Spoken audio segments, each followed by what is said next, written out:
Karate किसी के लिए मजाक, किसी के लिए रात भर की सजा, लेकिन अब ये सिर्फ नींद बिगाड़ने वाली आवाज नहीं रह गई है।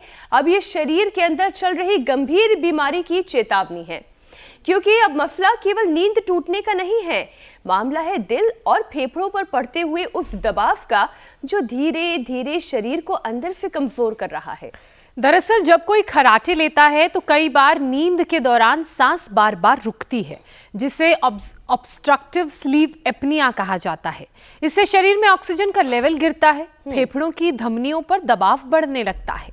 और लेटेस्ट रिसर्च के मुताबिक खराटे लेने वाले करीब 72% मरीजों में पल्मोनरी हाइपरटेंशन पाया गया है। ईशा, ये हाइपरटेंशन हार्ट फेलियर और स्ट्रोक का खतरा कई गुना बढ़ा देता है, क्योंकि लंबे समय तक ऐसा होने से फेफड़ों की कैपेसिटी घटती है और सीओपीडी जैसी गंभीर बीमारियों का जोखिम बढ़ जाता है। डरने वाली बात यह है कि देश में तकरीबन 11 करोड़ लोगों को स्लीप एपनिया है और ज्यादातर लोग इसे मामूली खराटे समझकर नजरअंदाज कर रहे हैं।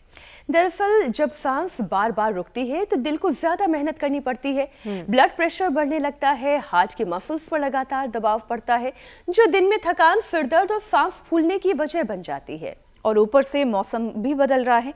इस मौसम में धूल, पोलन और प्रदूषण तेजी से बढ़ते हैं, जिससे एलर्जी, ब्रोंकाइटिस और अस्थमा के मामले ज्यादा सामने आते हैं। मतलब अगर किसी को पहले से खर्राटे और सांस की परेशानी है तो ये सीजन चेंज उसे और सीरियस बना सकता है, तो सतर्क हो जाइए। तो अगली बार जब आपको खर्राटों की आवाज सुनाई दे तो उसे मजाक समझकर नजरअंदाज मत कीजिए, क्योंकि ये वो चेतावनी है जो बता रही है कि फेफड़ों को अब बहुत केयर की जरूरत है। और ये केयर करनी कैसे है, ये बताने के लिए योग गुरु स्वामी रामदेव हमारे साथ जुड़ चुके हैं। स्वामी जी, बहुत बहुत स्वागत आपका। प्रणाम स्वामी जी। बहुत बहुत प्रणाम मीनाक्षी जी, ज्योत्सना जी। देखो, फेफड़ों के लिए सबसे बेस्ट है प्राणायाम। उसके लिए एक है धूम चिकित्सा।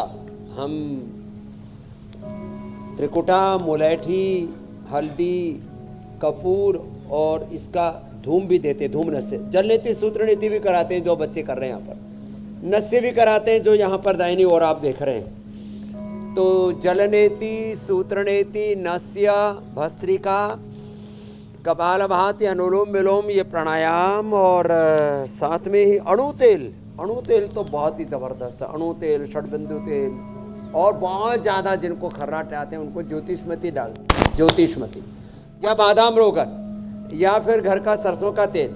फिर दो इधर हमारी बेटी प्रियंका जो है, ये अच्छे से इनको स्टीम मिल जाए, इसके लिए इनके ऊपर तौलिया ढक कर के इनको स्टीम दे रहे हैं। वैसे इन्होंने 7 दिन में 7 किलो वेट भी कम किया है।